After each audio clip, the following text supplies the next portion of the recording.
Novo Testamento.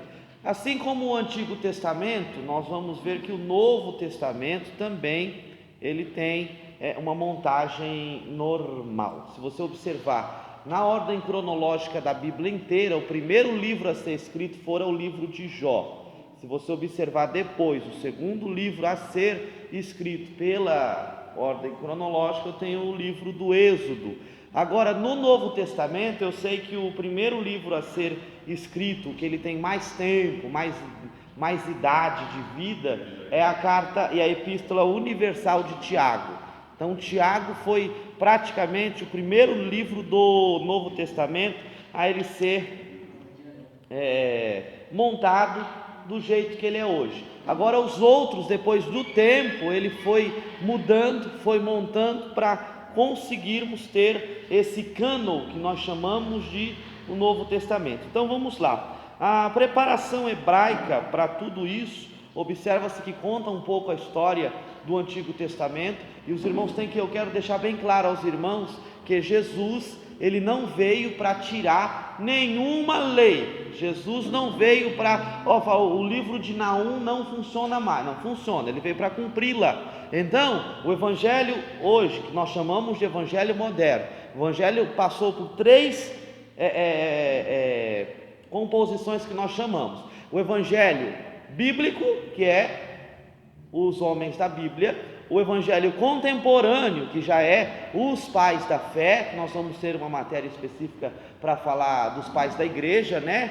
Que nós até comentamos a respeito dele um pouco ainda na introdução à Bíblia Sagrada. Você vai ver que essa história contemporânea, ela pega o século XVIII, o século XIX, entra com a história de Martinho Lutero, e nós estamos agora na época moderna, evangelho moderno. Esse evangelho moderno fora criado três visões diferentes para ele. Primeira visão que fora criado para o evangelho moderno, nós temos a teologia curativa, né? Que é aquela teologia tipo, você vai no SUS, né? Aí ele olha para você, dá um remédio, você vai embora. Então a Bíblia hoje, para esse evangelho moderno da teologia curativa, ele te dá uns 12 passos para você conseguir fazer crescer outra perna, um exemplo bem claro. Então isso a gente já descarta. Teologia que nós chamamos de teologia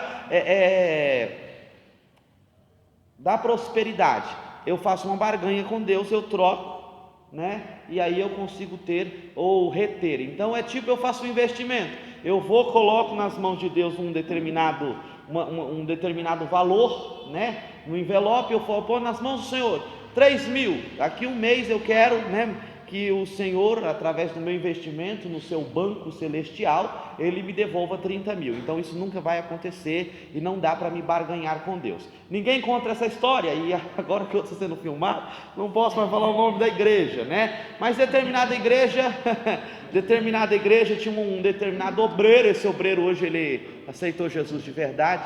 Ele conta que ele conheceu um rapaz muito bom de aquisição financeira, tinha uma casa, e ele foi para uma dessas aí da teologia da prosperidade. Aí ele foi desafiado: dê o que você tiver, que Deus vai te dar em dobro. Aí ele pegou a casa dele, vendeu, e aí 12 dias para você ter em dobro. Aí o rapaz deu, imagina. E ele foi, aí passou 6 dias, ele já foi lá no pastor, já estou morando com meus parentes, não está dando certo. Não, mas os 12 dias não chegou ainda, está tudo bem os 12 dias. Passou 12 dias, nada deu. 14 dias, o homem foi lá furioso, querendo pegar o pastor. Aí o pastor: não, Deus nunca vai falhar, ele pode até tardar. Aí eu falei: peraí, a Bíblia diz que Deus não tarda, ele sempre chega no momento certo. Nós estamos sujeitos ao tempo, ele não.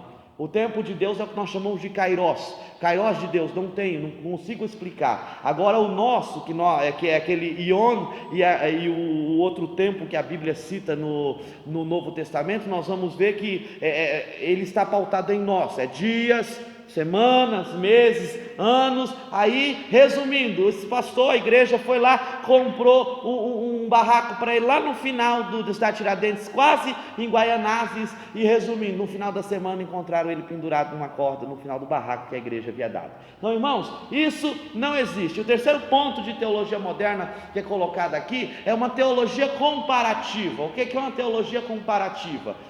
A Bíblia não vai estar escrito lá que nós temos como oficiais os artérios terno e gravata. A Bíblia não vai estar escrito lá, olha, não beba, a Bíblia só está escrito para nós não bebermos vinho, hein? Que quer dizer que o uísque pode. Não, a Bíblia não tem. Então, quando eu vou fazer a teologia comparada que é a inserção do original do texto, eu vou ver o quê? Eu vou ver que o que está batendo na Bíblia, ela deixa claro, porque é para nós pensarmos. Ela dá uma linha de pensamento e você continua o pensamento e você termina. O único livro da Bíblia que nunca vai terminar é o livro do Atos dos Apóstolos. Por quê? Porque quem dá o término dele é nós. Então essas três teologias, e dentro da teologia moderna, elas têm que ser bem analisadas e têm que ser descartadas, porque o que está ainda em vigor, ainda é a Bíblia Sagrada, com profecias que ainda hão de se cumprir conforme a Bíblia ensina. Então, Jesus, ele não veio ao mundo para ele tirar nenhuma das leis. Jesus não tirou nenhuma das leis. Todo mundo critica aquele jovem que chegou a Jesus e fala: Senhor, o que é preciso para mim te seguir? Aí Jesus fala: falta-te uma coisa. Irmão, naquele jovem só faltava uma. Ele citou 10 mandamentos e Jesus falou para ele: só te falta uma coisa. Estava perto de ele encontrar a perfeição, só faltava uma. E imagina se eu chegasse: Jesus, o que eu preciso para entrar no reino dos céus? E Jesus olhasse para mim e eu falasse: olha, eu sei os 10 mandamentos, né? Somente ao Senhor adorarás, não farás para ti imagem e escultura, não usarás o nome do teu Deus em vão, vou guardar o sábado, não vou roubar, não vou matar, não vou adulterar, não vou cobiçar a mulher do meu próximo, não darei falso testemunho. Jesus olharia para mim: tá bom, você não tropeça em nenhum. Mas quantas coisas faltavam ainda para mim? Imagina Jesus olhando e falando: falta-te 1000 coisas, Wilker, ainda. Você viu a diferença? Se jovem faltava uma, e para nós, quanto é que falta? Então é interessante que o Novo Testamento, os irmãos, tenham a clareza do que Jesus nunca veio para abolir nenhuma lei, ele veio para fazer ela ser cumprida. O apóstolo Paulo, na carta de Romanos, ele deixa isso bem claro: aquele que segue a lei, esse tropeça na lei e peca perante a lei, porque esse é escravo da lei. Mas aquele que conheceu a graça, ele agrada a Deus, vive cumprindo toda a lei e de nada ele defrauda em nenhuma dessas coisas. Então observa, se eu tenho a graça, logo eu consigo cumprir a Bíblia corretamente, assim como a Bíblia é. Então nós introduzimos aqui, e nós vamos ver que essa preparação hebraica aí, nós vamos ver que quando o povo foi levado cativo à Babilônia, você vê que Deus ajudou o povo saiu, reconstruiu tudo, e eu sempre vejo ali, a partir de então, os profetas falando sobre a promessa que viria o Messias. Na preparação grega,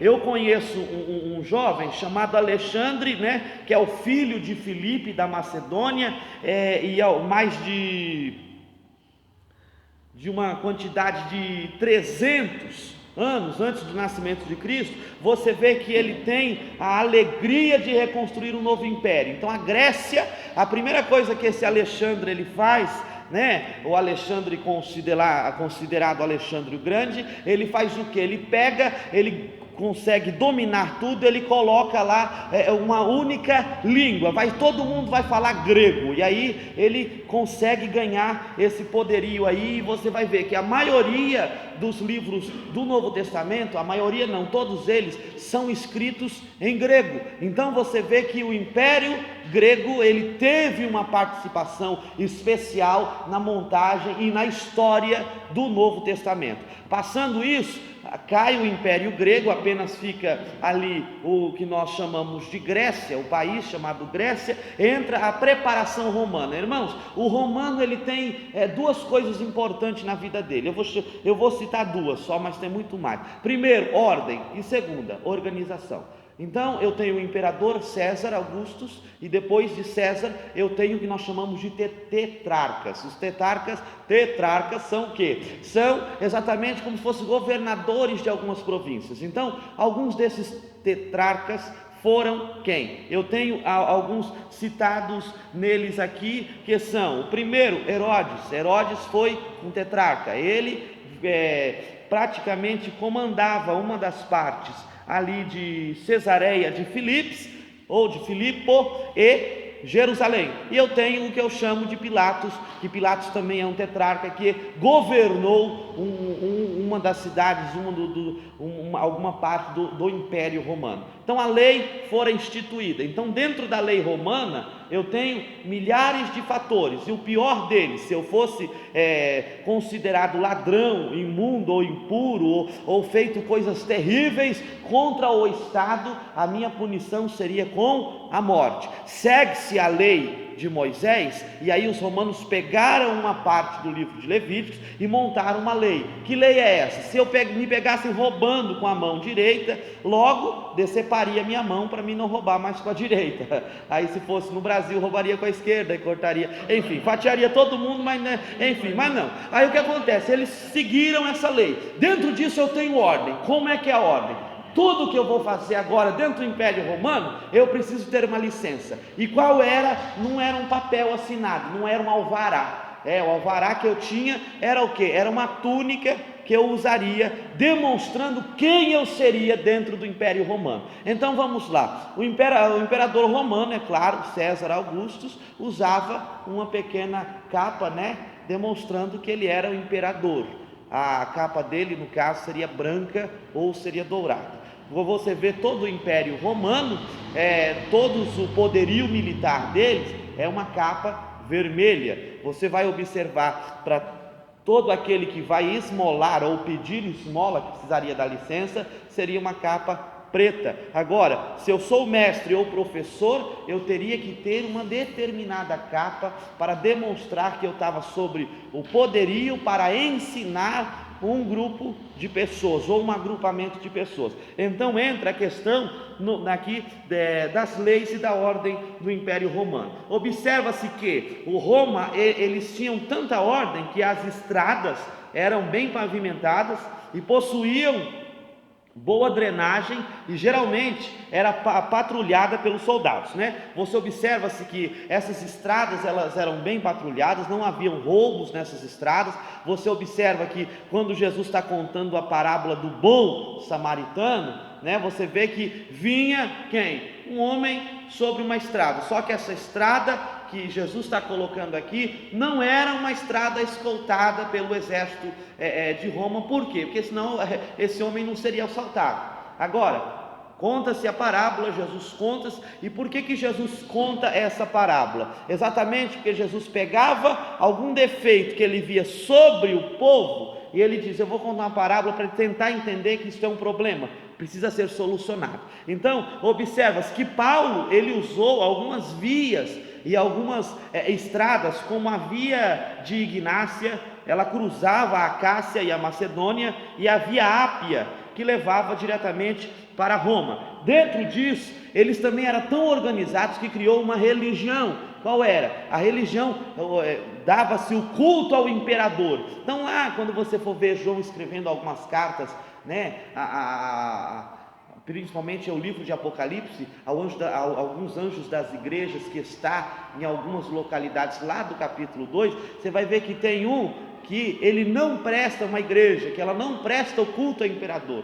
Então levam-se essa igreja para cima de alguns montes, tiram a roupa desses cristãos e empurram eles lá de cima para ver eles rolando e batendo nas pedras e morrer lá embaixo. Por quê? Porque não prestava culto a quem? O imperador. Então isso era uma religião categórica. Você tinha toda vez, um dia específico no mês, tinha que todo mundo se prostrar perante o imperador, porque ele era digno de, como eu posso dizer, de adoração, vamos chamar de adoração. Logo disso, tanto no leste como no oeste de todo o Império Romano, eu vejo que surgiu algumas religiões de mistério. Por que mistério? Que saiu do nada. Dentro disso eu tenho o que eles tentavam pregar oferecia salvação para o povo, tentava oferecer a comunhão com alguns deuses e alguns rituais secretos. Dentro disso aqui vai nascer vários tipos de religiões que são pautadas e nós conhecemos hoje com esse nome. Então várias religiões, ela falava: olha, nós prometemos o que o nosso Deus promete, a salvação de todo o governo opressor de Roma. Aí entra o que nós agora vamos chamar de cristianismo. Vai nascer Jesus, vai ser fundamentado a igreja vai ser fundamentada nisso, o cristianismo vai crescer e o Salvador de todo o Império Romano, o Salvador que vai salvar os judeus do poderio romano e de todo o poderio militar do mundo, agora é o que nós chamamos de Jesus Cristo. Bom? Por que nós chamamos de Jesus Cristo? Tem uns que chamam de mano, de brother, mas a Bíblia é Jesus Cristo, tá? Isso para os mais íntimos é Salvador, ok? Não tem esse aí, meu brother. Não, irmãos, é Jesus. Vamos pautar com o que está correto aqui. Até aqui tudo bem? Aí nós voltamos agora lá. Jesus nasceu. Quando Jesus nasce, você vê que o governo de Herodes, ele foi pautado por quase 6 anos de sangue. A prova disso é que Herodes Antipas, tá? Você vai ver que ele é tão ruim, que ele não quer que ninguém seja maior do que ele. Então o que é que ele faz? Ele assina um veredicto, ele diz: olha, toda criança menos de 2 anos você pode mandar executar, todo mundo. Dentro da onde? Dentro do lugar aonde ele tem o poder. Tanto é que aí você vê que Maria e José, um anjo visita José e Maria e fala: olha, sai daqui e desce para o Egito. Quando desce para o Egito, você vê que ele não tem poder sobre o Egito. Por quê? Porque já há outro tetrarca que manda lá. E aí você observa que passa-se um tempo, Herodes morre, vem outro Herodes. Agora o filho de Herodes, Antipas, entra no poder. Quando entra no poder, o anjo visita, volta para Nazaré. Irmãos, toda essa caminhada de Jesus, daqui para lá, de lá para cá, né? Você vê que é tudo para se cumprir as profecias dos profetas do Antigo Testamento, tá? Então não vai fugir. Você quer entender a história de Jesus com toda a classe e categoria? Leia todos os livros dos profetas maiores e menores. Você vai entender. O que você vai entender, irmão? Você vai entender aonde Jesus ia passar aqui nos 4 evangelhos da Bíblia Sagrada, certo? Ninguém nunca parou para anotar, né? Mas a Nova Jerusalém, ela tem 12 portas, cada porta 12 pedras preciosas, cada umbral da porta 12 pérolas preciosas. As pedras que os sacerdotes usavam no peito, cada um representando uma tribo de Israel, são as mesmas pedras que compõem a Nova Jerusalém. Agora, dica de curiosidade: você sabia que o querubim ungido, lá no capítulo 28 de Ezequiel, ele foi construído e ele foi feito, criado por Deus, por 9 dessas pedras? Eu não sabia, né? Nem eu descobri esses dias. Aí você vê, ele foi construído, foi feito por isso. Só que se eu não analisar os textos que vai, por que eu estou sempre falando aqui agora de análise? Nós vamos estudar 4 evangelhos, irmãos. Nós vamos pegar um e ligar no outro, os irmãos entender o que está querendo ser passado ali. Que eu vejo, olha, cada coisa que a gente vê os irmãos pregar, mas tudo bem, a gente vai dando glória ao nome do Senhor. Observa-se que cada análise feita, eu consigo compor perfeitamente a história de Jesus. Era um cego ou era 2 cegos em Jericó? Mateus cita 2, João cita 1, Lucas cita 1. Era um endemoniado na cidade de Gadara? Ou era 2, como Mateus citou?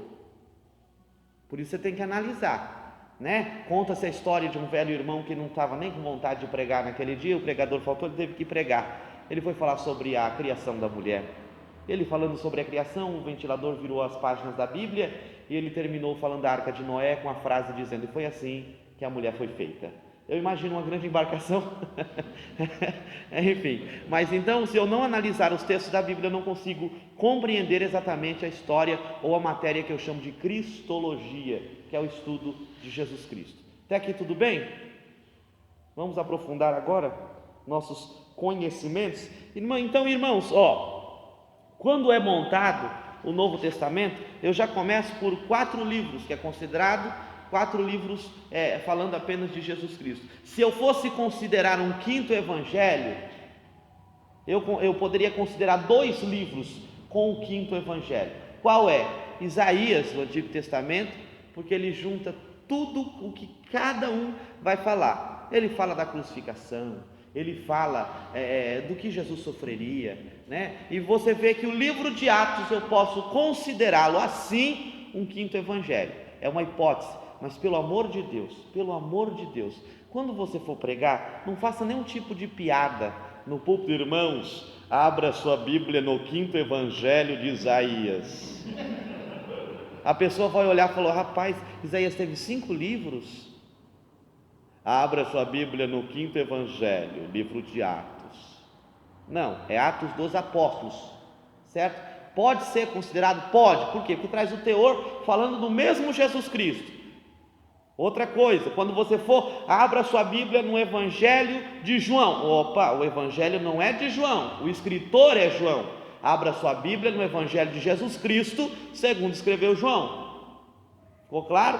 Ou abra sua Bíblia no livro de Mateus. Abra sua Bíblia em Mateus, abra sua Bíblia no livro de Mateus, abra sua Bíblia no cânon de Mateus. Mas aí é quando você for pregar lá na Câmara dos Deputados, você fala bonito assim, né? Agora imagina você chegando aqui e você falando: meu irmão, tem gente que quer falar bonito, ele acaba falando coisa errada, então não fala. Você não sabe, não fala. Agora você sabe, então você vai falar: irmãos, abra sua Bíblia no evangelho de Jesus Cristo, segundo escreveu Marcos, segundo escreveu Lucas. Abra sua Bíblia no quinto evangelho, livro de Atos. Irmão, no capítulo 1 Jesus estava lá no céu, já não é evangelho. Por quê? Os evangelhos é para falar da história de Jesus, e se ele está lá no céu, não dá mais para me falar, que eu não fui lá. Agora, Atos, eu estou falando dos atos apostólicos dos discípulos de Jesus, e o testemunho por intermédio do Espírito Santo e do testemunho de Jesus Cristo, que vai ser feito e contado no livro de Atos dos Apóstolos. Até aqui tudo bem? Tá claro? Tá certo. Um dia eu vou ver seu vídeo no YouTube, você vai ver. Aí o que acontece? 4 evangelhos. Nesses 4 evangelhos, a história de Jesus. Livro de Atos. O livro de Atos é o livro de história, ou livro histórico do Novo Testamento, certo?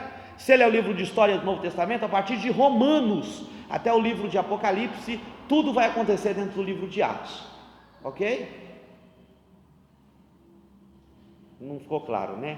Então vamos lá, irmãos. Vocês lembram que os livros históricos da Bíblia,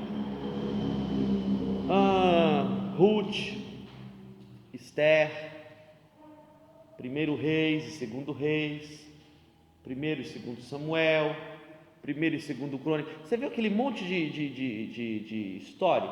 Você pega todos aqueles profetas maiores e menores, e quando você insere neles, você vê que os livros não é separado, são todos acontecendo na história. Você viu isso, né? A mesma coisa que agora é do Novo Testamento. Então, só os evangelhos é para contar só a história de Jesus. O livro de Atos conta a história da igreja. Então a carta de Paulo, ela está inserida no livro de Atos. Tem uma parte lá que está dizendo: e Paulo fora escrever sua carta a Roma. Pronto, aí você pega, o que Paulo escreveu a Roma? Não sei. Aí você vai para a carta de Romanos, você sabe o que Paulo escreveu em Roma, ou para Roma, entendeu? Aí eu tenho as cartas paulinas, tá bom? Qual que é as cartas paulinas? De Romanos a 2 Timóteo, ok? Então essas são as cartas paulinas, são 13 cartas. Livro de Hebreus, eu chamo de quem escreveu, o escritor aos Hebreus. Alguns dizem que foi Paulo, mas eu já descarto a hipótese de Paulo, porque 13 cartas ele sempre começa com a mesma identificação e termina com a mesma bênção. Por exemplo, eu, Paulo, servo de Jesus Cristo, preso em Roma, escrevo à igreja da Galácia do Sul e saúdo os irmãos para que permaneça na fé e alegrai-vos no Senhor. Primeira carta a Tessalonicenses, capítulo 1. Eu, Paulo, apóstolo de Jesus Cristo, chamado para sofrer pela causa do testemunho de Jesus. Aí 2 Timóteo, eu, Paulo, sempre assim. E como é que ele termina?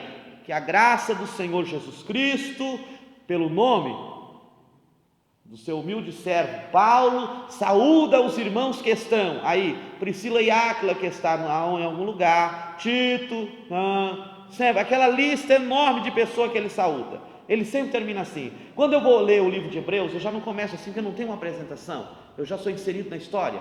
Então, observa que eu não tenho escritor. Então, se você falar: irmãos, abra sua Bíblia na carta de Paulo. Que carta? Hebreus. Não considero. Pode e não pode ser. Então você fala, irmãos, o escritor aos Hebreus, pronto, resolveu. Então eu tenho 13 cartas paulinas e eu tenho as cartas, dentro das cartas paulinas eu tenho as cartas pastorais, certo? E as cartas das igrejas, ok? Então, quais são as cartas pastorais? A carta de Tito é uma carta pastoral, ele está escrevendo para Tito, para como ele dirigir a igreja. Carta de Filemon, para perdoar Onésimo, né? Por quê? É carta pastoral. Você observa, o que é uma carta pastoral? 1ª e 2º Timóteo, ele está escrevendo a Timóteo, como ele ser um bom obreiro. E cartas às igrejas, carta de Romanos, é escrito para a igreja, carta de 1ª e 2ª Tessalonicenses, para a igreja de Tessalônica, carta de Gálatas para a igreja de Gálatas, certo? Então eu tenho aqui tudo inserido nas 3 cartas de Paulo. Passando isso, o livro de Hebreus vai dar uma explicação clara de todos os mandamentos de Moisés, claro, objetivo e sucinto. E depois nós entramos nas cartas universais. Observa, Paulo escreveu para um tipo de pessoa, falou, olha, eu vou escrever para os romanos, mas as cartas universais é escrito para quem quiser ler e todos tenham compreendimento. Quais são as cartas universais? Eu tenho ela, 1º e 2º Pedro, 1º, 2º e 3º João, eu tenho Judas, eu tenho Tiago, né? Então essas são as cartas universais. Eu termino com o livro de Apocalipse, que é considerado o livro das revelações, certo? Ou o livro do fim, ou a revelação, ou o final. Aí sempre tem aquele irmão, abra sua Bíblia no livro de las revelações. Eu falei, não estou em Cocotá, lá na Colômbia, para falar, não, abra a Bíblia Apocalipse, ou abra a Bíblia na revelação que João teve do Apocalipse, ok? Então de Romanos, Apocalipse, tudo está acontecendo dentro do livro de Atos, tá bom? Tudo bem até aqui? Então vamos aprofundar mais um pouco. Qual a divisão literária? Ele tem que entender isso. Agora é um pouco de aula de língua portuguesa. Então, o que é uma condição literária? Lá na página 18, lá, divisão literária. Por que é importante eu ver essa divisão literária? Porque eu vejo que cada um desses livros escreveram para um tipo específico de pessoa. Vamos dizer que de passagem pela carta de 1 Pedro, Pedro escreve assim, porque se toda palavra que sair da minha boca não for inspirada pelo Espírito Santo, logo não é revelação, logo é para que eu satisfaça o quê? O coração de uma pessoa específica. Então observa, a Bíblia ela é toda inspirada. Lembra do que é a inspiração universal, inspiração individual? Vocês não lembram, né? Que vai fazer um ano essa aula, mas tudo bem. Então eu tenho, a inspiração especial é quando Deus fala diretamente a uma pessoa, igual Deus falou diretamente a Samuel, Deus falou diretamente a Moisés, e uma revelação, ou melhor, uma inspiração universal, quando Deus fala e todos ali vê. Por exemplo, uma revelação universal, eu tenho ela descrito aonde? Eu tenho ela descrito no capítulo 1 de Atos. Todo mundo está vendo Jesus sendo aspergido ao céu, ele subindo, todo mundo está vendo. Então, tudo que o povo vê, eu chamo de inspiração especial. E outra coisa, tem que estar pautado na Bíblia. Tem um monte de gente aí fora dizendo, irmão, doutrina bíblica é o que está na Bíblia, o que não está na Bíblia não é doutrina bíblica. Se lesse a Bíblia, saberia que estava na Bíblia, mas não lê.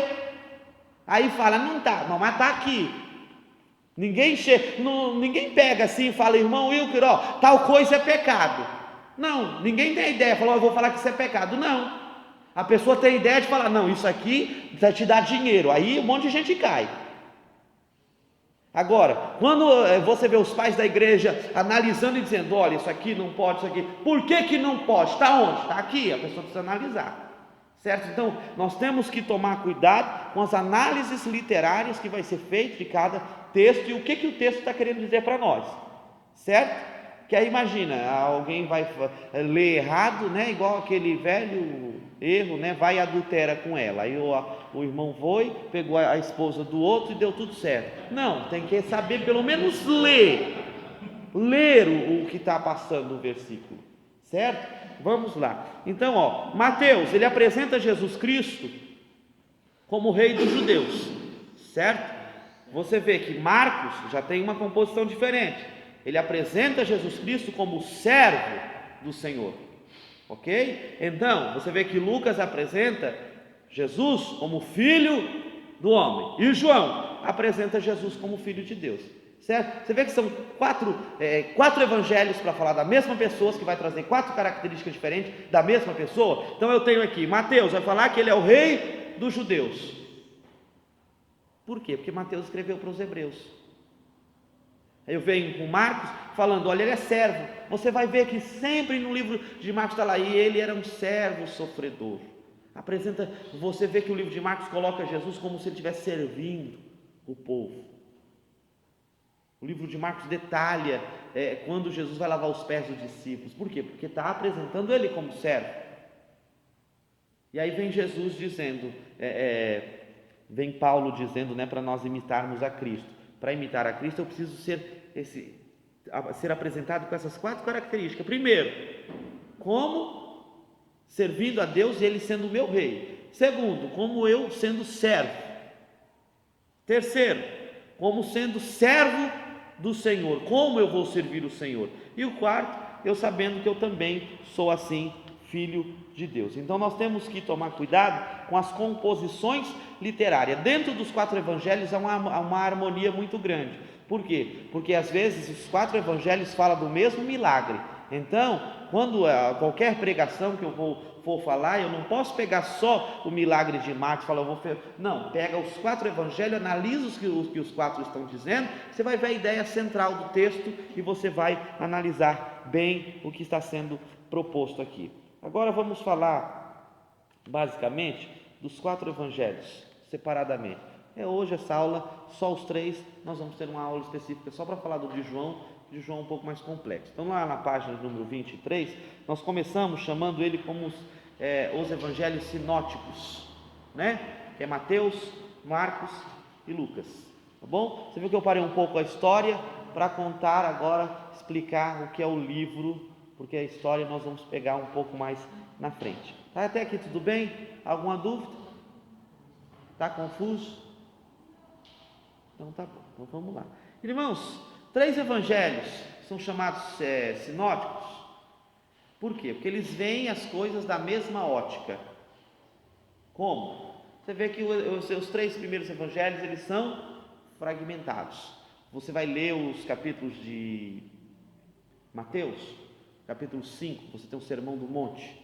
Chega no capítulo 6, você vê que o capítulo 6 ao capítulo 8 fala de vários assuntos, acerca do jejum, acerca da oração, acerca da hipocrisia, e vários assuntos. Logo ele vai mudando cada assunto, certo? Você vai ver que Marcos introduz sempre assim. Então eu tenho Evangelho de Mateus, Marcos e Lucas, capítulo 1, genealogia de Jesus, nascimento de Jesus. Marcos, capítulo 1, genealogia, nascimento de Jesus. Lucas, capítulo 1, genealogia, nascimento de Jesus. São evangelhos fragmentados que todos têm a mesma ótica, só que essa ótica, ela é um pouco diferente, muda pouca coisa, que é o que precisa ser analisado. Então vamos lá, o evangelho de Mateus, eu tenho nele, e é escrito por um dos discípulos de Jesus, é o que os irmãos também têm que observar, porque Mateus, ele era discípulo de Jesus, Se você vê, Jesus passa pela coletoria de impostos de Mateus, diz, Mateus, segue-me. Queriam matar Jesus porque ele fez isso. Por quê? Porque Mateus queria sair daquela vida, porque ele era desrespeitado, ninguém respeitava ele porque ele cobrava imposto, era considerado ladrão. O que ele fez? Nossa, eu estou tão feliz que eu vou chamar todos os meus amigos publicanos e eu vou dar uma festa. E ele deu uma festa, e quem estava na festa? Jesus. Aí o povo falou, aí chegavam os fariseus, e falavam, nossa, Jesus comendo com publicanos. Aí foi quando Jesus falou, bem claro, eu não vim para os que estão sãos, e os que estão sãos não precisam de médico. Você vai no médico quando você está bem? Nem quando você está ruim você vai, quando você está bem, menos ainda. Aí Jesus falou, eu não vim para os que estão sãos, eu vim para os que estão doentes. Por quê? Porque estava dentro da casa de Mateus. Mateus falou, olha, ele me chamou, minha vida vai mudar, eu vou dar uma festa. E aí Mateus conseguiu ganhar vários outros publicanos que faziam a mesma coisa dele. Irmãos, Mateus, ele cobrava tanto imposto. Você vai ver que o chefe de Mateus era quem? Zaqueu, que até Zaqueu conseguiram ganhar para Jesus, porque Jesus fez Zaqueu descer daquela figueira brava. Então, como é que funcionava? Tudo que você ia passar, qualquer estrada que você ia passar, tinha uma cadeira onde alguém sentava ali, e aí quando passava tinha que pagar imposto. Por quê? Porque Mateus estava cobrando imposto. Então ele não cobrava um imposto por uma mercadoria, tipo uma alfândega. Ele cobrava 4, 5 vezes o imposto daquilo lá. Se você observar então, por que Pedro às vezes não se bica muito com Mateus? Porque Pedro cansou de pagar imposto de tanto barco de pesca que Mateus teve que arrancar dinheiro de Pedro. E observa que Pedro, a empresa estava quase quebrando quando Jesus chegou. Por quê? Porque o pai de Tiago e João falou: não dá mais, eu passei para os filhos. Passou para os filhos, quem dá? Tiago e João. Falaram: vamos fazer uma sociedade, porque não dá, a gente está quebrando. A prova que eles não tinham nem mais dinheiro para manter o negócio é que chegou os fariseus, olharam para Jesus e falaram: Jesus, de quem eu tenho que pagar quem? Eu tenho que pagar imposto a César? Não tenho que pagar? Outros já tinham procurado Pedro e falaram: olha, seu senhor não paga imposto, ele está devendo imposto, que a lei diz que passou de um grupo de 10 pessoas, tem que pagar imposto a César. Aí foi quando Jesus diz: deu a Deus o que é Deus e a César o que é de César. Aí quando Pedro vem, ele vem preocupado, falou: eita, eu estou devendo os meus impostos e agora vem cobrar o do meu Jesus. Quando ele chega para falar com Jesus, Jesus já sabia o que Pedro estava querendo. Aí Jesus olha para ele e diz: Pedro, vai no Jordão, pesca um peixe, abre o peixe, pega o que tiver dentro dele, um denário, você paga o meu e o seu imposto. Você viu que coisa interessante? Pedro veio falando: olha, eu tenho que pagar o imposto de Jesus, o meu está atrasado, mas o de Jesus eu tenho que pagar. Jesus olha para ele, irmão, sabe o que eu gosto de Jesus? Porque olha, Jesus mandou um peixe pegar o anzol de Pedro, justo o anzol de... Você sabe que pesca demora, e a Bíblia fala, alguns historiadores como o pastor Mateus Henry, que ele demorou exatamente 13 minutos e meio para pescar um peixe, para tirar o imposto dele, de Jesus, e o imposto de Pedro. Tem uma coisa melhor que essa? Não tem, só Jesus que faz isso. Aí você observa que é colocado aqui, ele escreve o livro Mateus também, algumas bíblias mais antigas, ele também era chamado de Levi, tá certo? Então, quem escreveu o evangelho de Mateus foi Mateus, o discípulo de Jesus. Então o que ele coloca? Ele coloca claramente os milagres de Jesus, e você vê que Mateus, ele escreve para o povo, os leitores hebreus. Por isso, para o hebreu, para o judeu, o que importa é a genealogia, da onde você veio, quem é seu pai. Ele já começa com a genealogia, contando. Então ele escreve para os hebreus e apresenta Jesus como o Messias, o rei dos judeus. Ele apresenta Jesus que o povo judeu estava esperando: olha, o Messias vai vir, vai acabar com esse governo romano e nós vamos ser vitoriosos de novo. Então eles acreditavam sobre o Messias. Então é isso que Mateus ele coloca. Os discursos de Jesus no Evangelho de Mateus, ele tem uma clareza maior. Por quê? Porque nós vamos ver que Mateus coloca o discurso e ele não mistura os discursos de Jesus com alguma outra coisa que ele está contando. Então, ele não mistura o discurso de Jesus com a genealogia, ele no discurso não mistura o discurso de Jesus com a história de João o Batista. Então observa, aqui ele começa e você vê os discursos de Jesus aonde? Do capítulo 5 ao capítulo 7, depois você tem alguns adendos, né? Depois você vê Jesus chamando os discípulos, como ele chamou, lá no capítulo 10, depois você vê, do capítulo 13 a seguir, as parábolas sobre o reino, o significado da grandeza do perdão, no capítulo 18, e o discurso profético que Jesus está fazendo antes da crucificação, em Mateus capítulo 24 e capítulo 25. Então observa, que o tema, ele é bem destacado. O que ele apresenta dentro desse tema que vai falar de Jesus? Ele apresenta o rei, as exigências do rei, os feitos do rei, como é que o rei trabalha, os planos do rei, ou os planos da redenção, o destino do rei, a crucificação, os problemas que o rei tem para o quê? Para mudar a mentalidade daquele povo, e a morte e a ressurreição do rei, e a comissão final feita pelo rei, certo? Então você vai ver tudo que você vai cansar de ouvir essa palavra, rei, rei, rei e rei, que Mateus escreve para os hebreus. Até aqui tudo bem? Os capítulos de Mateus são menores. Quando eles se preocupavam muito da genealogia, né? Sim. Assim, se observar para onde a pessoa veio, por exemplo, Jesus tem aqui na genealogia dele, Raabe, tem Ruth, assim, pertenciam ao povo. Sim. Se você observar, existiu 2 mulheres na genealogia de Jesus que não era para ter entrado, que elas não são judias, né? Mas isso é plano de Deus para demonstrar que Jesus viria para os gentios. Quais são as 2 mulheres? Primeiro, Ruth não era judia, né? Então você observa, ela casa-se com Boaz, ela e Boaz gera Obed gera Edom gera Jessé Davi, certo? Pronto, entrou na história. Outra era a meretriz Raabe, ela entra na história, também casa-se com o judeu, entra na história e monta a genealogia. A genealogia de Jesus, quando eles observavam isso, ele já não queria falar, o Messias não vai ter uma genealogia que tinha 2 pessoas pagãs inseridas na história. Então ele já não cria nisso. Quando era apresentada a genealogia de Jesus, até chegar a questão dos espias, né, de Abimeleque, você vai ver, tudo bem, nossa, parece que é o Messias, mas quando eles viam lá Raabe, falaram, não é o Messias. Só que observa, eu tenho 2 milagres de Jesus, que a pessoa está clamando pelo milagre, mas está lembrando Jesus da genealogia dele.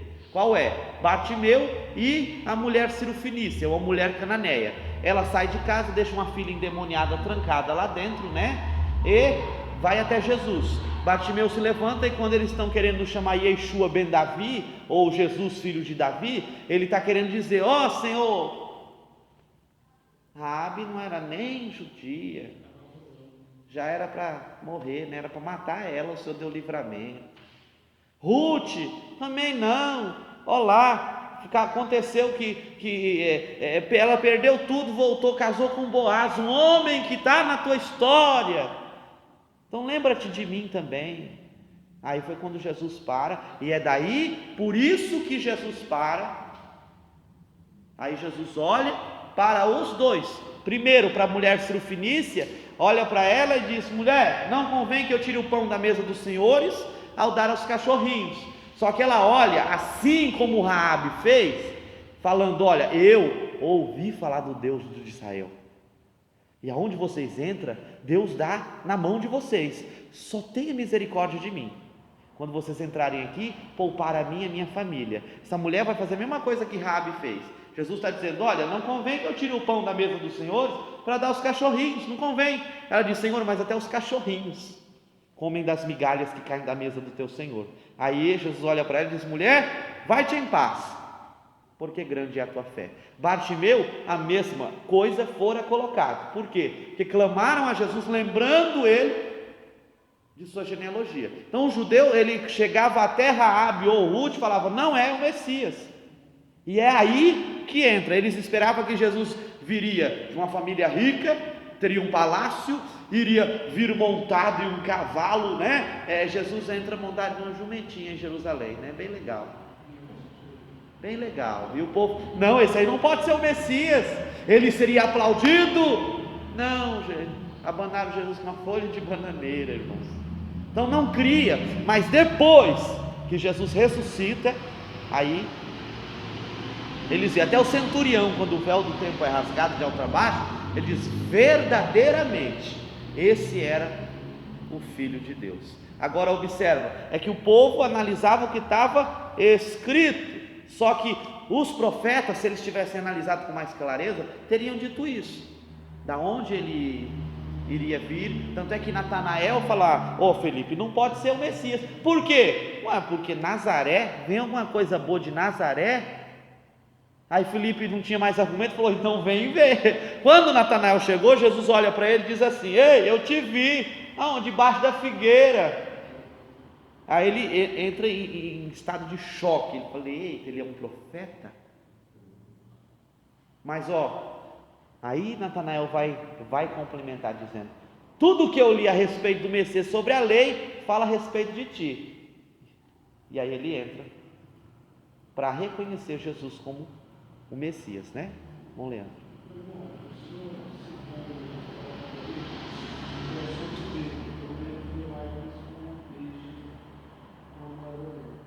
Vemos no dia de hoje que temos os mandamentos, aquilo que temos que seguir para fazer a obra de Deus corretamente.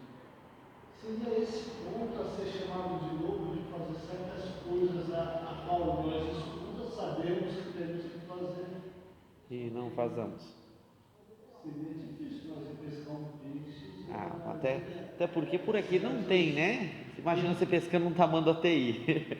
Não teria. Mas se o irmão observar essa questão, exatamente Paulo cita: o evangelho é loucura para os que perecem, mas para nós os salvos é poder. Então a demonstração do evangelho, ela é a teoria, que é o que a Bíblia é sagrada, eu tenho que ler e não posso me apartar do livro dessa lei. E a demonstração do poder, que é a prática, eu tenho que demonstrar que esse evangelho funciona. Como eu vou demonstrar isso? Exatamente ouvindo os mandamentos, executando o que os mandamentos têm. Tem uma coisa que todo mundo fala: Deus não dá poder a ninguém, não dá asa à cobra. Eu falei: então eu vou rasgar minha Bíblia. É o que ele diz em Marcos: eu vos dou poder. Para quê? Pisar serpente e escorpião. Agora, para que fim você está usando o poder que Deus lhe deu? Imagine eu usando o poder de Deus para ficar rico, igual alguns que eu não posso citar agora. Falar, eu sou espiritual, eu sou um cristão espiritual, ao ponto de se falar que é tão espiritual e não vi ninguém. Então, mas a questão, quando a pessoa fala: eu sou muito espiritual, vamos usar uma frase, uma linguagem de encanador. Você já viu quando o encanador ele faz toda aquela coisa, ele vai botar a torneira, ele aperta tanto, quando abre dá vazamento. Aquela pessoa que diz: eu sou muito santo, eu sou super, é igual a torneira, está apertado demais, mas tem vazamento. Tem vazamento. Oi? Não é tigre, é verdade. Aí você vê, mas a questão da espiritualidade, a espiritualidade é o quê? É eu poder falar com Deus todos os dias, é eu falar pelo nome dele e ver o poder dele na minha vida. A questão de ser espiritual é eu saber que esses homens operaram milagres e eles eram igual a nós. E agora, por que nós não conseguimos? Relaxa o nosso, certo? Porque Pedro orava, irmão, Pedro orava, a sombra dele curava, a nossa não mata nenhuma formiga. A nossa assusta. Agora, aí alguém vai perguntar para mim: mas me prova isso, irmão Wilker, me prova que naquela época, aí até tem pessoa que fala: mas naquela época não tinha tanta informação assim, não tinha essa coisa, a mente era bombardeada por um monte de coisa, a nossa mente é tanta tecnologia. Eu falei: agora que está mais fácil para operar milagre, é mais fácil eu orar por aqui, fazendo uma transmissão ao vivo, alguém ser curado na China, eu nem preciso ir lá. Agora, quantos milagres Jesus operou sem ir na casa de alguém? Olha o filho do centurião, Jesus não foi, e não tinha uma transmissão ao vivo, tinha um representante lá. Aí Jesus olha para o centurião: olha, eu não sou digno de recebê-lo na minha casa, mas se o senhor disser uma palavra, o meu criado vai sarar. Ele disse: tá bom, que seja feito. Nunca achei em Cafarnaum alguém com tamanha fé. Aí quando ele chega em casa, depois de um dia montado do cavalo para chegar em casa, já chega o servo e diz: olha, o menino está bem. Ele está. Que horas que foi? Aí os servos falaram, ele falou: exatamente na hora que Jesus falou comigo. Então a fé, ela está em uma demonstração de evangelho, que é o quê? Por que você não demonstra? Você não fala que tudo é pecado? Demonstra na tua vida o Deus que você serve, para os outros verem quem é Deus. Era isso que o povo falava, era isso que os discípulos pregavam. Através das suas vidas, o quê? Uma demonstração de poder do Espírito Santo. Tanto é que Pedro, ele vem andando, entra na casa de Enéas, vira: Enéas, Jesus Cristo te dá saúde. Vira, o homem sai andando. Imagina se eu chegar para um cadeirante hoje e falar: Jesus Cristo te dá saúde. Agora, peraí, agora, ele não vai levantar. Mas olha o teor desses homens. Filipe, no caminho de Gaza, pregou para o eunuco, sumiu, foi parar dentro de Jerusalém. Com que poder que ele faz isso, irmãos? Se não for o de Jesus. Ainda tem crente que fala: mas naquela época, irmão, então eu tenho que tirar Malaquias capítulo 3, o verso 6, ora, ele é Senhor, ele não muda. Eu tenho que tirar o que Pedro, o que Tiago falou, que ele não sofre sombra de variação. Ele é o mesmo em tudo. Se ele é o mesmo em tudo, por que não acontece? Porque eu troquei a minha fé pela arrogância. E é aqui que Mateus quer demonstrar que ele é rei, e só tem um rei. Sabe por que só tem um rei? E só teve uma mulher na história que pôde ter o rei na barriga, que foi Maria. Quem? Jesus. Sabe por que ele é rei? Quem é que nasce sendo rei, irmãos? Não, você nasce príncipe, depois que seu pai morrer, ou se matar seu pai, você vira rei. E nem assim, se você tiver muito irmão, dá certo, né? Não dá. Então você observa o seguinte, observa aqui, quando eu tenho os magos chegando, ele pergunta para Herodes: é aqui que nasceu o rei dos judeus? Aí Herodes fala: oxe, como é que pode nascer alguém rei? Então é esse teor que aqui que nós estamos vendo que o nosso querido irmão Mateus queria passar. Vamos lá. Vocês estão querendo me levar para fora do assunto, mas nós vamos voltar. Vamos lá. Pode perguntar. Você falou assim que cada pessoa tinha uma cor de uma capa, tinha Sim. roxo. O profeta, Elias também usava, não é? Usava. Então, para destacar que ele é profeta, assim. Na realidade, não era a parte da vestimenta dele mesmo. Compunha a vestimenta dele.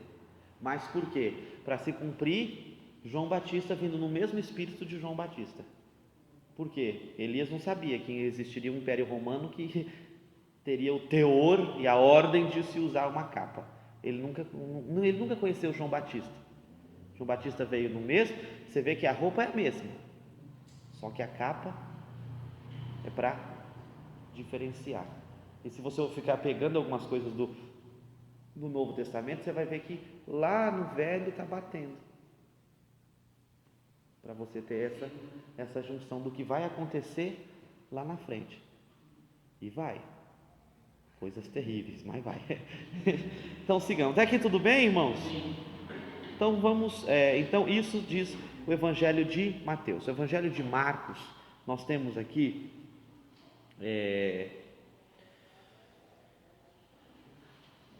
Marcos colocando algumas comparações diferentes.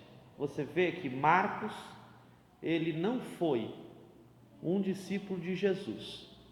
Se nós olharmos pela hipótese, ele foi um discípulo de quem? De Simão Pedro.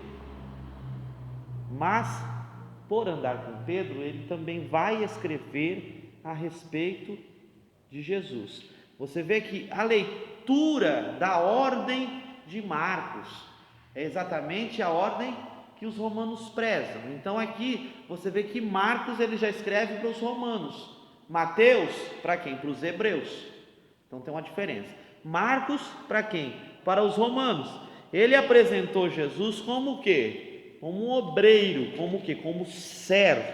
Então se ele está apresentando Jesus aqui como servo, observa o teor das questões que ele coloca sobre cada milagre. Os milagres que Mateus conta, se você pegar o milagre daquele leproso, a Bíblia cita assim, né? Que o leproso veio, olhou para Jesus, se prostrou, adorou e falou: se o Senhor quiser isso, eu posso tornar-me limpo. Pronto, Jesus falou: eu quero ser limpo. Se eu vou para Marcos, eu tenho os detalhes disso, porque lembra da ordem?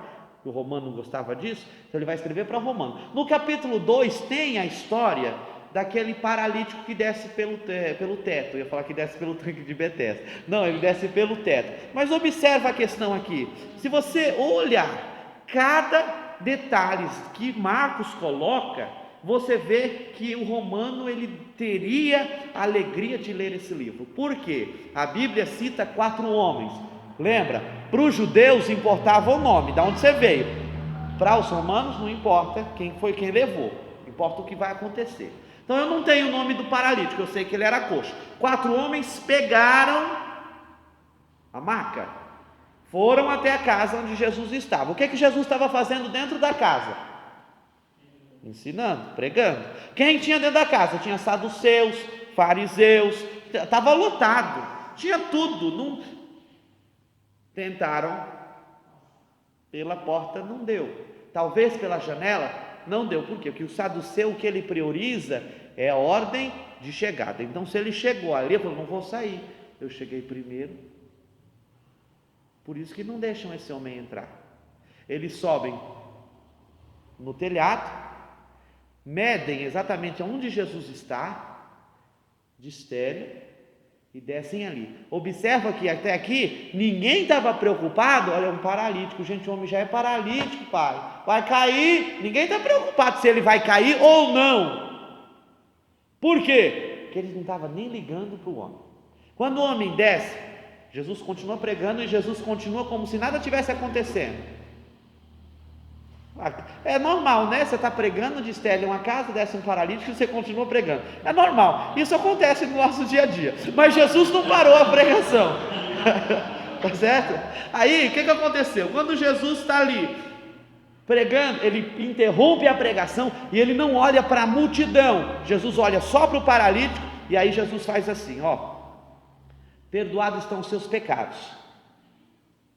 Quando Jesus pensa em voltar para ensinar, fariseu, saduceu, fofoqueiro, não, isso não tinha, mas naquela época falaram, um cutuca o outro e começa a fazer sinais. Eles não falaram nada, só cutucavam um com o outro, perguntando, né, quem ele pensa que é para perdoar pecado? Com que poder que ele perdoa pecado? Jesus não ouviu, porque ele estava pensando em mente, e eles fazendo o gesto, só que Jesus estava olhando para o paralítico. Jesus olha para o paralítico, sabendo a intenção do coração, e Marcos deixa isso bem categórico, abre um parênteses para escrever isso aqui, ó: Jesus, sabendo a intenção do coração, fecha parênteses, vírgula, e continua o texto. O que acontece? Jesus diz: qual é mais fácil eu te dizer? Toma a tua cama e anda, ou perdoados estão os seus pecados? Pronto, aí que o coração do povo que estava dentro da casa ficou mais endemoniado ainda, né? Porque ele está perdoando o pecado agora, ou ele está dizendo qual que é mais fácil? Irmão, na Bíblia Sagrada, e Jesus observa, se é milagre ele não tem que provar nada para ninguém, porque se a pessoa já não andava e está andando, já não é um milagre.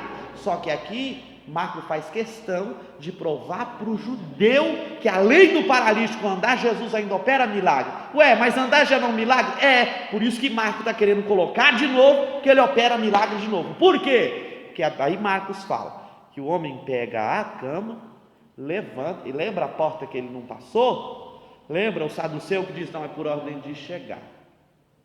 Irmão, era só o paralítico sair andando, não era? Ele pegou a maca, botou nas costas, e Marcos deixa bem claro, para provar que agora ele está carregando a maca, não a maca carregando ele. Então ele deixa isso bem claro para os leitores judeus, a ordem dos milagres, a sequência. A melhor coisa para você pregar é o Evangelho de Marcos. Por quê? Porque já tem uma ordem, é só você pegar os detalhes e ir colocando ali. Então, irmão, qual é mais fácil para Deus, né? Qual é o mais difícil para Deus? Eu fico pensando, né? O que é grande para mim? Irmão Renato, o que é grande para você? Demorou para pensar, deve ser grande mesmo.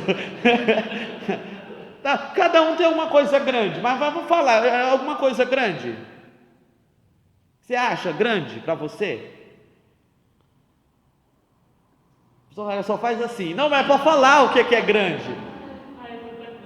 Então, é tanta coisa, mas observa, o que é grande para nós? E Jesus está dizendo para ele aqui, ó, qual é mais fácil eu te dizer? Perdoar pecado ou levanta, toma a tua cama? A enfermidade ela vem pelo pecado, certo? Então se Jesus perdoasse pecado, ele ia andar do mesmo jeito. E Jesus falando, levanta, toma o teu leite e anda, não é do mesmo jeito? Você não tem um monte de milagre na Bíblia que Jesus fala, vai-te em paz, perdoados estão os seus pecados. Ou você vê até Jesus dizendo para o paralítico tanto de Betesda, pega a tua cama e anda. Ele não pegou e andou?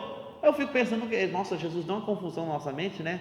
Não, porque para ele é a mesma coisa, não tem nada difícil. Agora eu quero entender nessa teologia moderna do cão, a pessoa que fala, eu vou botar Deus na parede. Irmão, Isaías 40, nosso Deus é tão grande que ele desenrola o céu como cortina e faz delas tenda para dentro dela poder habitar. Senta no globo terrestre, balança os pés e chama cada estrela pelo nome. Ele é tão grande. Eu quero achar o pedreiro que vai construir uma parede do tamanho do meu Deus para botar ele na parede. Falar, agora eu botei o Senhor na parede.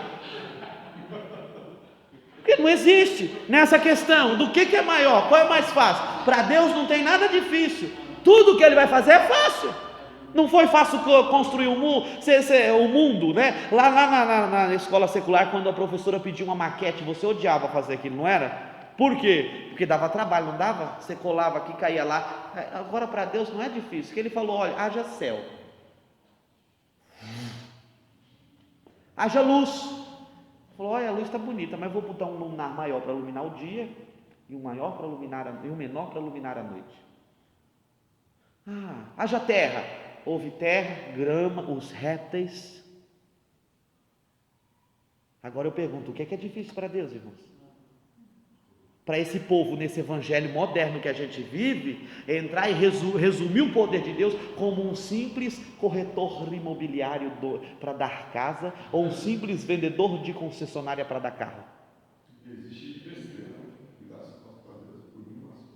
Agora eu entendo porque que esse povo aqui apanhou, falou, não, eu não vou negar ele não, eu não vou negar ele não. Eu queria estar lá com Pedro no Monte da Transfiguração, porque foi muito rápido. Em uma hora aparece Elias, Moisés, Jesus glorificado e aquela voz dizendo, esse é meu filho amado, a quem me compraste. Quando Simão Pedro olha e diz, vamos fazer uma tenda para ti, outra para Elias, que Jesus fala, não, aí Pedro olha, só está Jesus já normal, foi muito rápido. Eu queria ter só essa revelação. Eu queria, olha a graça de Paulo, não sei se em sonho, irmão, olha a graça de Paulo, ele teve a revelação, mas ele fala, eu não sei se em sonho, se em visão, ou se arrebatamento de espírito, eu só sei que eu fui lá no terceiro céu, eu vi o trono dele. Hoje o povo fala, eu estou vendo, e eu fui olhando, falei, vendo o que, gente? Quando Deus tomava o povo na tenda da consagração lá no Antigo Testamento, o povo via, todo mundo via. Agora só tem aquele que diz que só eu estou vendo. Fala, vendo o que, santo? Não, eu estou vendo o que? Fala o que vê, descreve igual a Isaías. Eu vi ele assentado no alto e sublime trono. Então observa, Marcos ele coloca os detalhes, e isso é importante porque o judeu gostava da ordem. E é por isso que é chamado milagre, né? Não tem explicação. Então Marcos ele coloca isso. Você vai ver que o propósito que Marcos escreve, exatamente para os romanos, ele coloca um esboço dos temas das obras de Jesus Cristo. Qual é? Ele coloca uma introdução com a genealogia, os eventos preparatórios com a história de João Batista, a primeira viagem pela Galileia. Depois disso, essa primeira viagem é colocada os milagres e as parábolas. Ele coloca a viagem de Jesus a Decápolis. Decápolis, exatamente depois que ele acaba de libertar o endemoniado gadareno, né? E aí você observa a segunda viagem dele pela Galileia, o retiro para o deserto, quando Jesus ficou no deserto, a terceira viagem pela Galileia, a viagem ao território do norte, o primeiro anúncio da paixão, né? A quarta viagem pela Galileia, o segundo anúncio da paixão, que ele falando a respeito da Páscoa, a respeito da crucificação, a viagem pela Pérea e Judeia, e o terceiro anúncio da paixão, que seria a própria crucificação. Aí nós temos aqui o ministério dele em Jerusalém. Quando ele entra em Jerusalém, ele já é levado para dentro do templo para ser interrogado por Anás e Caifás. Depois eu tenho a execução do que ele contou sobre a paixão, que seria a Páscoa. Eu tenho ele sendo crucificado, depois eu tenho a ressurreição. Ok? Então esse é o Evangelho de Lucas. Ele é um pouco menor, porém os capítulos são bem maiores. Os capítulos, alguns têm 60, alguns têm 52 versículos, então são maiores. Por quê? Porque ele coloca nessa ordem, ele já vai contando a história por completo, mas a história também é fragmentada. Até aqui tudo bem, irmãos? Tudo bem? Dá para nós concluirmos o de Lucas? De Lucas é mais rápido. De Lucas também, ele não foi discípulo de Jesus Cristo, tá? Lucas, ele era o médico da época. Lucas, ele tentou entender como é que Jesus entra numa sinagoga, olha para uma pessoa que está com a mão atrofiada, que Lucas tinha tratado, e não conseguiu deixar a mão do homem reto. Jesus só olha e diz: estica a tua mão. O homem esticou, e Lucas quer seguir Jesus para tentar uma medicina alternativa e mais fácil. Mas observa, ele não era discípulo de Jesus, e você vê que ele coloca aqui o propósito dele, ele está escrevendo para os gregos. Então, Mateus escreveu para os hebreus, Marcos para os romanos e Lucas para os gregos. Os gregos é mais detalhistas, da Grécia vem grandes filósofos tentando explicar a medicina.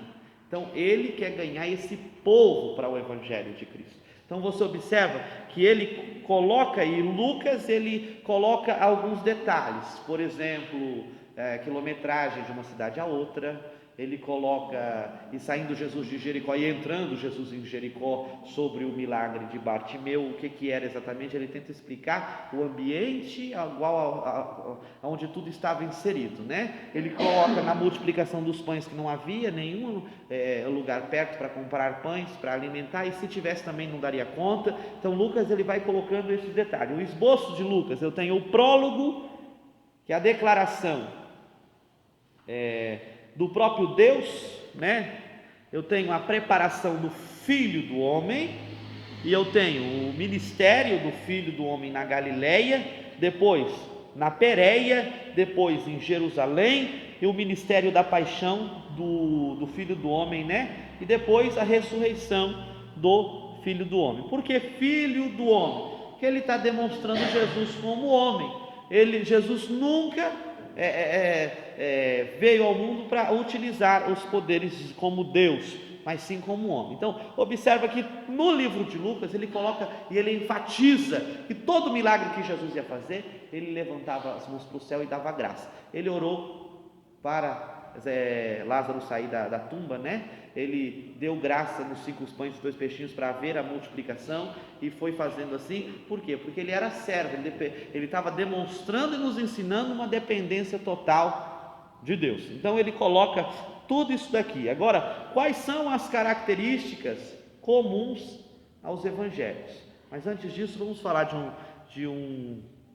vamos comentar aqui um dos milagres do livro de Lucas, para os irmãos entenderem esses detalhes que ele coloca. Nós temos Lucas, seu capítulo 5, falar da pesca maravilhosa. Por que ele chama de pesca maravilhosa? Porque é maravilhosa, né? Os detalhes que ele coloca, ele vai descrevendo. Jesus chegou no lago de Genezaré bem cedo, antes de raiar o sol. Então aqui, o lago de Genezaré, eu tenho 14 quilômetros de comprimento, 12 quilômetros de largura. Esse é o lago de Genezaré. Impossível ter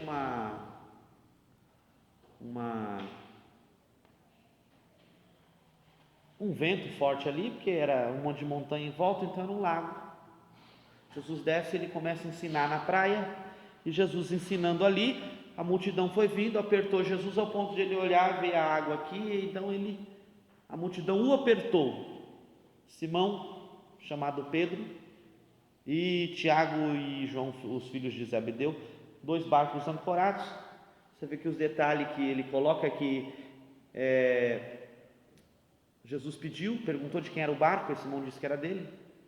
Jesus subiu no barco, pediu para ele afastar, Ele coloca e deixa bem claro que enquanto Jesus estava ensinando, Pedro estava lavando as redes e guardando elas.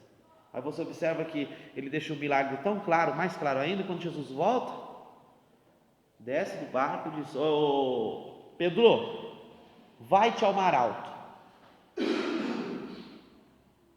Alguns outros evangelhos, nos outros evangelhos não está mar alto, está colocando vai alto mar, vai no meio. Por que chama do mar? Por que chama mar aqui? Porque também era conhecido como o mar da Galileia. Então observa-se que ele está dando ordem. Aí você vai ver que Pedro, ele cita que Pedro se levantou, olhou para Jesus e disse: Senhor, estou exausto. Ele coloca como Pedro estava se sentindo, qual era o problema de Pedro. Ele vai dizer: porém eu tentei a noite inteira, não peguei nada, mas sob. Por que a palavra sob? Nós temos sobre e sob. Sobre é igual, esse livro está sobre, certo? Sobre, está sobre, está em cima, é em cima de. Sob é algo que é acima de tudo e de todos. Então Pedro está dizendo: ó, mas sob a tua palavra. Ele já está, aí Lucas está deixando bem claro: ó, a palavra dele é maior do que todas as outras palavras que vocês já ouviram. O que ele fala é maior que tudo. Aí Pedro está descrevendo isso: sob tua palavra eu lançarei as redes. Ele lança a rede, pega, quando ele puxa não dá para puxar, ele faz sinal para os filhos de Zebedeu, eles vêm, os dois barcos quase vai a pique, e aqui fala que ele, saindo do barco, lançou-se aos pés de Jesus e disse: Senhor, me perdoe porque sou um homem pecador. Então são esses os detalhes que Lucas coloca. Você vê os detalhes exatamente de uma palavra, sob, né? Exatamente de como Pedro estava se sentindo, como Pedro, o que Pedro estava executando. Então isso é o que Lucas quer colocar. Ele é mais detalhista e mais categórico sobre os milagres que Jesus operava e opera até os dias de hoje. Quais são as características, né, comuns aos evangelhos? Nós vemos o anúncio do Salvador por João Batista. Os 4 falam do mesmo anúncio. O batismo do Salvador, os 4 contam a respeito do mesmo assunto. A tentação do Salvador, né? Nós vemos que apenas 2 evangelhos contam a respeito da tentação de Jesus no deserto.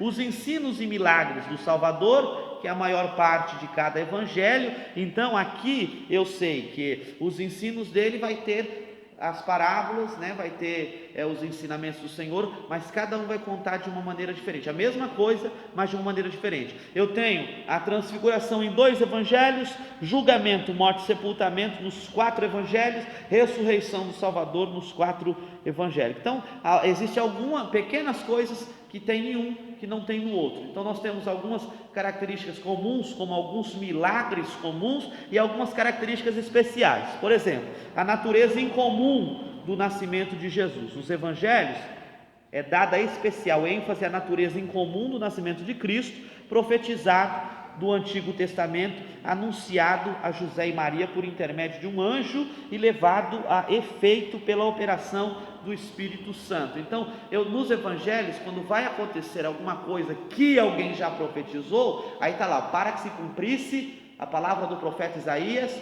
aí está lá, o que o profeta Isaías falou, tá certo? E nós temos as parábolas de Cristo também, que algumas parábolas, como as parábolas do reino, né? E as parábolas a respeito do reino são colocadas cada uma nos 4 evangelhos, mas todas elas praticamente a mesma coisa, não muda nada, porque uma parábola foi um ensinamento, então não dá para mudar. E nós temos os milagres de Jesus, todos do mesmo jeito, mesma coisa, com algum detalhe diferente, porque a visão de quem está escrevendo é diferente. Então, por enquanto, esses são os 3 evangelhos sinópticos. Na próxima aula nós vamos falar a respeito só do Evangelho de João e vamos ver muitas coisas do Evangelho de João. Amém? Então por hoje é só.